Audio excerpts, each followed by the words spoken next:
75वें गणतंत्र दिवस पर आज चंबा में जिला स्तरीय समारोह का आयोजन ऐतिहासिक चौगान मैदान में किया गया। इस अवसर पर बतौर मुख्य अतिथि पहुंचे आयुष, युवा सेवा एवं खेल मंत्री यादविंदर गोमा ने सर्वप्रथम ध्वजारोहण किया, जिसके पश्चात परेड का निरीक्षण किया। इसके पश्चात उन्होंने हिमाचल पुलिस, होमगार्ड जवानों, एनसीसी कैडेट्स तथा स्कूली छात्र छात्राओं द्वारा प्रस्तुत मार्च पास्ट की सलामी ली।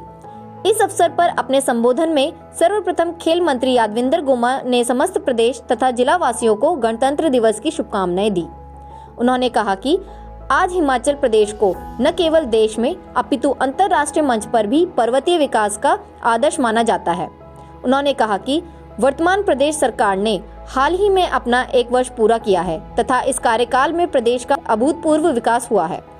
इस अवसर पर चंबा जिला के एक दिव्यांग स्कूल बच्चों के अलावा अन्य स्कूल के छात्र छात्राओं ने सांस्कृतिक कार्यक्रम की प्रस्तुति दी। अंत में खेल मंत्री ने विभिन्न क्षेत्रों में उत्कृष्ट कार्य करने वालों को सम्मानित भी किया। इस मौके पर स्थानीय विधायक नीरज नैयर, पूर्व वन मंत्री ठाकुर सिंह भरमौरी, पूर्व विधायक सुरेंद्र भारद्वाज, जिला कांग्रेस अध्यक्ष के अलावा जिला के स्वतंत्रता सेनानी तथा अन्य गणमान्य लोग मौजूद थे। चंबा से जिंदू मेहरा की रिपोर्ट, AMI न्यूज हिमाचल। पूर्व मंत्री श्री ठाकुर सिंह भरमौरी जी, विधायक श्री सुरेंद्र भारद्वाज जी, साथियों के लिए एक महत्वपूर्ण एवं ऐतिहासिक अवसर है। 26 जनवरी 1950 को इसी ऐतिहासिक दिन हमारे देश में संवैधानिक व्यवस्था लागू हुई और हमारा देश विश्व भर में सबसे बड़े लोकतंत्र गणराज्य के रूप में स्थापित हुआ। मैं इस ऐतिहासिक दिवस पर देश और प्रदेश के उन महान सपूतों और देशभक्तों का भी स्मरण करता हूं, जिन्होंने इस देश को स्वाधीनता दिलवाने में अनेक कुर्बानियां दी।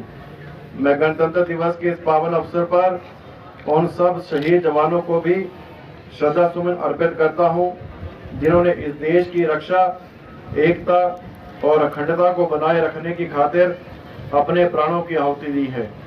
हिमाचल प्रदेश देवभूमि के साथ साथ वीर भूमि भी है तथा प्रदेश के युवा सुरक्षा बलों व सैन्य बलों में सेवा करना अपनी शान समझते हैं। प्रदेश सरकार ने सैनिकों तथा भूतपूर्व सैनिकों के परिवारों को अनेक सुविधाएं प्रदान की हैं। प्रदेश सरकार द्वारा परमवीर चक्र व अशोक चक्र विजेताओं को वार्षिकी के तौर पर 3 लाख रुपए, महावीर चक्र व कीर्ति चक्र विजेताओं को वार्षिकी के तौर पर 2 लाख रुपए, वीर चक्र व शौर्य चक्र विजेताओं को वार्षिकी के तौर पर 1 लाख रुपए दिए जा रहे हैं। युद्ध में शहीद सैनिकों की अनुग्रह अनुदान राशि 20 लाख रुपए से बढ़ाकर 30 लाख रुपए कर दी है। अन्य कारणों से वीर गति प्राप्त होने पर सैनिकों की अनुग्रह राशि 5 लाख रुपए से बढ़ाकर 7.5 लाख रुपए कर दी गई है।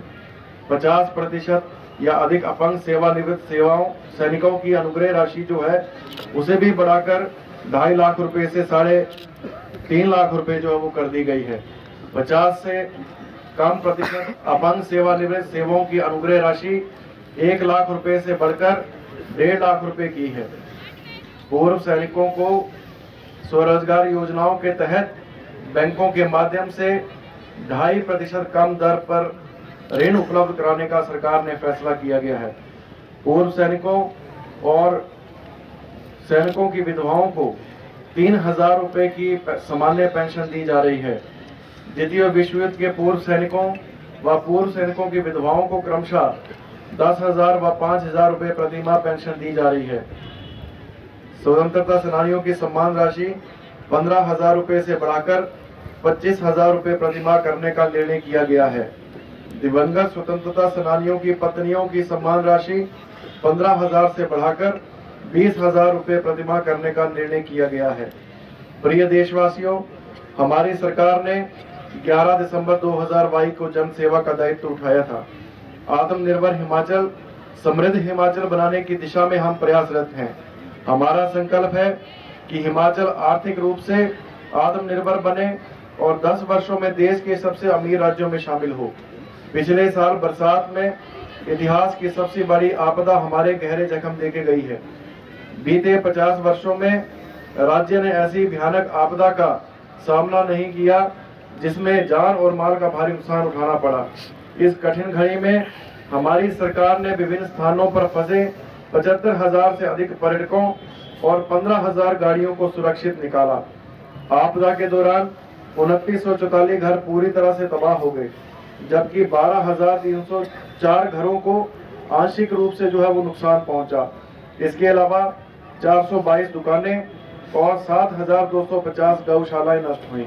इस अभूतपूर्व आपदा से प्रभावित परिवारों को राहत पहुंचाने के लिए हमने अपने सीमित संसाधनों से 4500 करोड़ रुपए का विशेष राहत पैकेज जो है वो प्रदेश में जो है वो जारी किया। पूरी तरह क्षतिग्रस्त पक्के और कच्चे घरों को दोबारा बनाने के लिए मुआवजा राशि 1,30,000 रुपए से बढ़ाकर 7 लाख रुपए कर दी गई। पहली किस्त के रूप में 3-3 लाख रुपए जो है वो जारी कर दिए गए हैं। हमने राहत शिविरों में रहने वाले परिवारों को किराए पर मकान लेने के लिए 31 मार्च 2024 तक का महीने का ग्रामीण क्षेत्रों में 5,000 रुपए और शहरी क्षेत्रों में 10,000 रुपए देने के साथ साथ मुफ्त राशन और रसोई कनेक्शन की व्यवस्था की है। घर बनाने के लिए सरकारी दरों पर सीमेंट देने, बिजली पानी के मुफ्त कनेक्शन का प्रावधान जो है वो सरकार ने किया है। इस आपदा में अंशदान देने वाले सभी व्यक्तियों का मैं दिल की गहराइयों से धन्यवाद करता हूं, जिन्होंने दान से इस कोष में अब तक जो है 252 करोड़ रुपए की ऐतिहासिक राशि जमा हुई है। भाइयों और बहनों, विधानसभा चुनाव के समय जो वायदे किए थे उन्हें निभाने के लिए हम गंभीर प्रयास कर रहे हैं। ओपीएस बहाल करने की गारंटी पूरी करते हुए हमारी सरकार ने लगभग 1,36,000 एनपीएस कर्मचारियों को ओल्ड पेंशन जारी कर सौगात दी है। जन जन तक पहुंचने के उद्देश्य से हमने सरकार गांव आपके द्वार कार्यक्रम शुरू किया है। हम गांव में जाकर समस्याओं का शीघ्र समाधान कर रहे हैं। ये भी कहा जाता था कि राजस्व मामले पीढ़ी दर पीढ़ी खत्म नहीं होते। ऐसे राजस्व मामलों को निपटाकर आम लोगों को राहत करना राज्य सरकार की प्रतिबद्धता है। इसी दिशा से हम एक कदम उठाते हुए प्रदेश में 30 अक्टूबर 2023 को पहली बार उप तहसील और तहसील स्तर पर राजस्व लोक अदालतों का आयोजन किया गया। अब तक रिकॉर्ड 65,000 से अधिक इंतकाल और 4,071 तकसीम के मामलों का निपटारा किया गया है, जो काफी लंबे समय से लंबित पड़े थे। प्यारे प्रदेशवासियों, हिमाचल देश का एक ऐसा पहला राज्य बना है जिन्होंने अनाथ बच्चों व बेसहारा वर्गों के लिए कानून के तहत योजना बनाई है। हमने मुख्यमंत्री सुखाश्रय योजना शुरू कर 4,000 अनाथ बच्चों को चिल्ड्रन ऑफ द स्टेट के रूप में अपनाया है। सरकार ही इनकी माता, सरकार ही इनकी पिता, इनकी देखरेख तथा शिक्षा का जिम्मा हमारी सरकार उठा रही है। युवाओं को रोजगार के साथ साथ प्रदान करने के अपने दूसरे वायदे को पूरा करता हुआ हमने 680 करोड़ रुपए की राजीव गांधी स्वरोजगार स्टार्टअप योजना शुरू की है।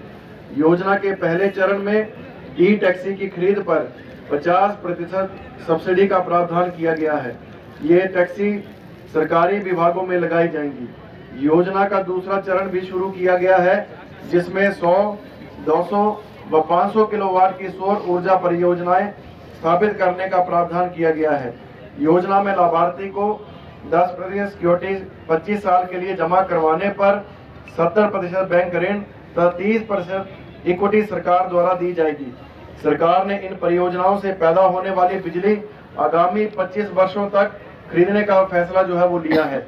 इससे युवाओं को निश्चित रूप से आय के साधन मिलेंगे। युवाओं को रोजगार देने के साथ हम ठोस कदम उठा रहे हैं। विभिन्न सरकारी विभागों में 21,000 से अधिक पदों पर भर्ती की जा रही है। शिक्षा विभाग में अध्यापकों के 5,291 पद भरे जाएंगे, जिनमें TGT arts 1,070, TGT non medical 776, TGT medical 430, Shastri के पद 494, जेबीटी के पद जो है 2,521 पद शामिल है। इनमें से 50 पदों की बैच वाइज भर्ती आरंभ कर दी जा चुकी है।